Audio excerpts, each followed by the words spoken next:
Hi guys, how you doing? Hi, good. How are you? Yeah, really good, thanks. I watched because I've been on a set this week, so I only actually got around to watching it this morning, so it's so fresh in my mind. Oh, great. Really, really enjoying it so far. I mean, these are great, great roles. Well, it's one of the things. I mean, there's so many kind of nice aspects to this kind of show, and so many things that kind of stand out. But I just love the kind of complexity and the kind of the nuance and the kind of a lot of the stuff that's kind of unsaid between the two characters. I think they're so layered and it's very kind of complex between them. When you get scripts like this, you know you've got all of that kind of stuff to play with. Is there an instant feeling of like, yes, I need a part like this? Yes, Yeah. absolutely. Yeah. And I think that's what happened with this script.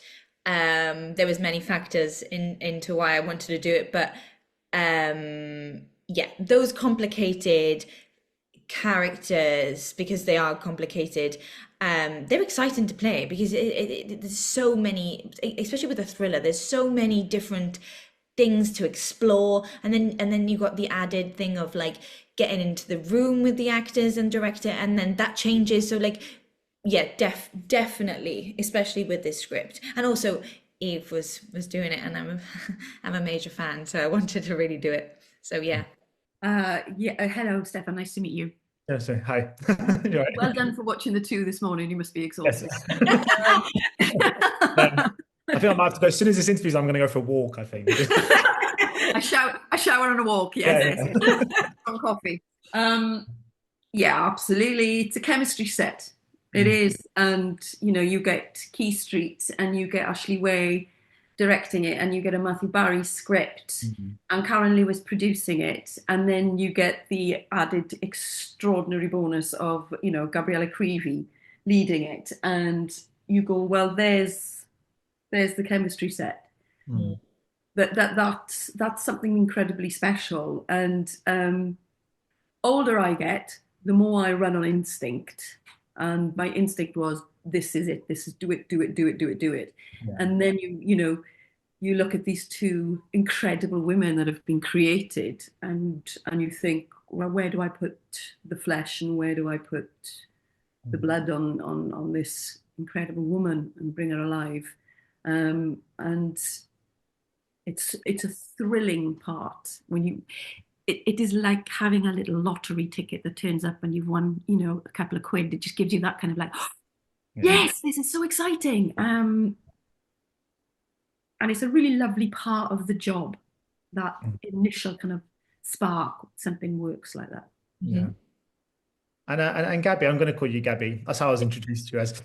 Yeah, please do. Um, obviously, because the show it also kind of explores the kind of vulnerability as well in certain professions, and I mean, cleaning is one that comes with such a kind of strong sense of unspoken trust between the employer and the employee on kind of both sides. I just wondered if you did much kind of research. Did you speak to any kind of cleaners to help kind of understand it deeper and the putting themselves in that kind of situation in someone else's home to do their job?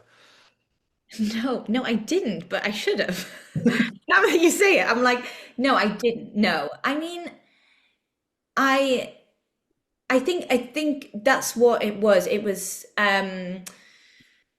it's quite, it's quite you're quite vulnerable, really. I think as well because Rhea is like financially, she's struggling, and she is chasing something that she doesn't know what that is. So I think when she goes into she meets Fran, and she sees this amazing house. It's like it's very intimidating, and you just feel like, I think there's a sense of like, for her it's like she sees this glorious like blonde hair that she has, and like she's like, it's like comparing herself to that, and then like you get really like she gets like self-conscious about how she maybe looks or whatever. So I think it's like, I don't know whether I've just like gone off of your question, what you just asked, but I think there's a sense of like just feeling like you don't belong Mm, there. And I think that's what kind of keeps her, the relationship and the friendship kind of like going, is that Fran makes her feel like she is enough. mm, Well, while that corrects itself, I did actually have a question for you because I mean, even though it's a very toxic relationship, Fran really has to kind of beguile. She has to kind of use so much charisma as well to kind of to draw her in. Was that quite an interesting side to kind of play here? And have you met many Frans across your life, people that have that kind of way about them that just draw you in slightly? I've certainly, and I've drawn on it for Fran. I've certainly met a lot of manipulative people in my life, Mm, and I've also met a lot of incredibly powerful people in my life. And then when actually you sit down with them and you break bread with them, it, they're actually no different to you or I. mm, They're just people who have worked in a different way and got to where they are uh, by doing what they needed to do and how they've been influenced on their journey. Fran is very much cut from the same cloth as that sort of mm, individual, is that she started from somewhere, lost a tremendous amount and started again. And I ask myself all the way through this, what defines this woman and what makes her do what she does? And why is she mm, affecting everything and anyone in her stratosphere the way she does? mm, Um, she's not here to play. Um, well, there are certain games that she plays, and she holds the power that she holds and the kind of the situation she finds herself in and the world she finds herself in is created by Fran. mm, So you've got to have a certain backbone. You've got to be triple backboned to be Fran mm, Sharp. But that's not to say that you haven't got flaws and faults and weaknesses and you're not frightened and you don't feel fear and you don't feel vulnerable or fragile mm. because she does in abundance. Yeah. And that's the beauty in Matthew Barry's writing is when we unveil and share all of that. I was gonna ask too, because there is a kind of power imbalance between the kind of two characters, and there is a kind of lot of tension. I'm interested to know, on set, did you ever feel the two of you feel a need to kind of maintain a distance at all? I know some actors can find that quite useful, and that's that kind of, or was it the second you heard the word cut, was it really easy just to fall back into your own personalities and your own kind of friendly dynamic between you? Was Yeah, never like, I stayed well away from Eve. I had to go in a different room. No, no, it was easy. I think we get along really well. Um, so I think we didn't kind of go down that route. Because as soon as they'd say cut, we'd be, um, I don't even know, just laughing about something. I think, but that's what we kind of needed. I think anyway, because especially with something like a thriller like this, it can be really intense, and you don't want to be like, I don't want to be in that all day every day because that can be really hard. So like having Eve to like then be like laugh about something, it kind of just takes your mind away from it for a minute, I guess, for me anyway. I don't know how you feel about that, Eve. You like me? um, listen, it was, we're idiots, right? And Yourself. you know, I am. We love having, we had so much fun and it's, you know, it was, the story's really, really, really hard and it's really deep and there's some really difficult um, thematics through this entire show. Um, it's I think it's really important when the camera stops that Mm, you know you have a cup of tea together and you have a laugh about what you've been watching or you have a laugh about you know in our case a peacock walking through the kitchen you know in France or you know I'd be laughing because this one would always be running off to steal prop crisps you know from yes, yes.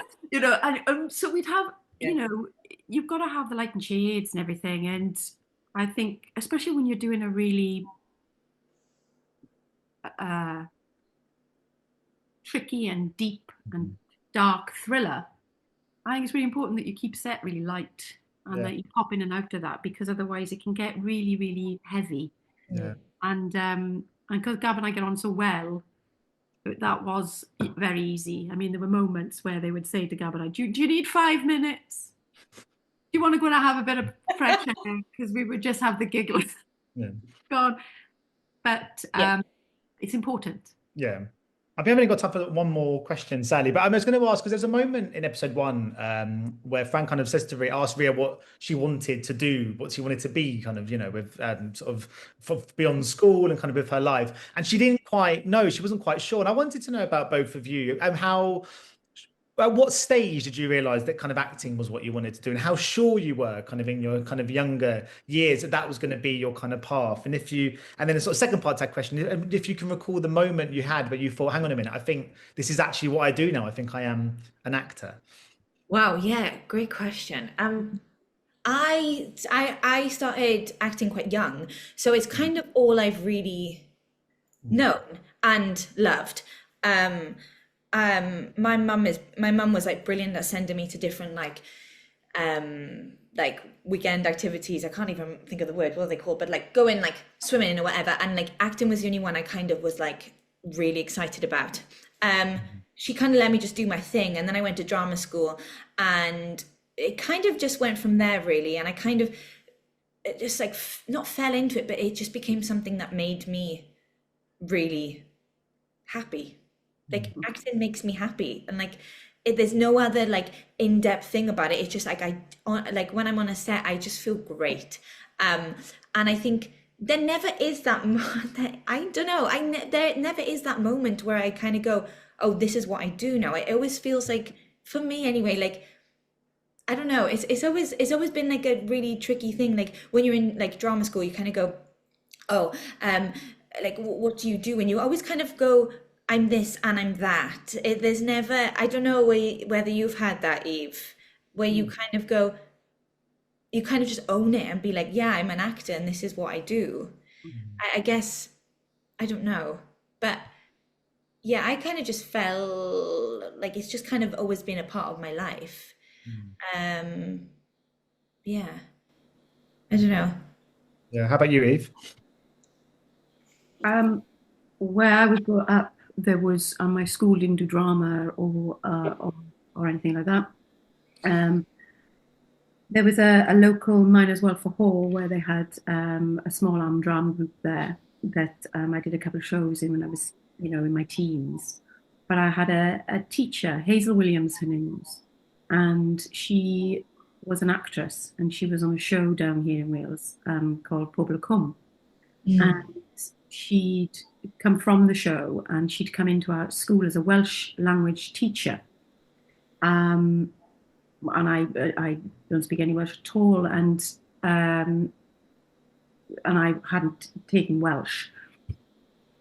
And obviously, in lunchtimes, she just started this little drama group, and we put on a Willie Russell show, Day Out, I think it's called, something like that. Our Day Out, something like that. And we did a show of it. And afterwards, she said to me, shall we audition for the National Youth Theatre of Wales? So I had no idea what any of that meant. And it was through her influence and her guidance, and her care and her love, that I auditioned for the youth theatre and got in. And then that took me out of my little place up in where I'm from, and took me to the big smoke, Cardiff. And I was here for 3 weeks on that course. And that was a moment for me. Not only did it make me feel that this was a possibility to do, not only was this an opportunity that I was given, but I also met my husband. Strangely, also met my husband there, and from there, she stuck with me and helped me with my auditions for drama school. I only auditioned for one, and that was the Welsh College, and that's where I went. Still not quite believing that this was something that I was ever going to be accepted into or be lucky enough to be a part of. Why would I? And it's nobody around me was ever part of something that I loved that much. And then I started work in my second year. I got my first TV gig, and I think it was probably the first paycheck that went in. I went, "Oh, this is a real thing. This is a real possibility." And I think it every time I step on set on the first day. I always, even in a read through, I walk in and I go, "I can't believe I'm here." Yeah. Oh, it's great to hear that feeling hasn't gone away. And I'm sure if she'd watched your career blossom, she'll be incredibly proud of. Oh, And that's very kind of you. I'm eternally, profoundly grateful to her. yeah. Well, I could go on for so much longer, but I'm afraid that's all I've got time for today. But thank you so much, guys, for speaking to me. It's Thank been you. Ladies and gentlemen, you're watching Hey You Guys! Hey, you guys! Hey, you guys! Hey, that's what they all say. Hey, you guys! Hey, you guys!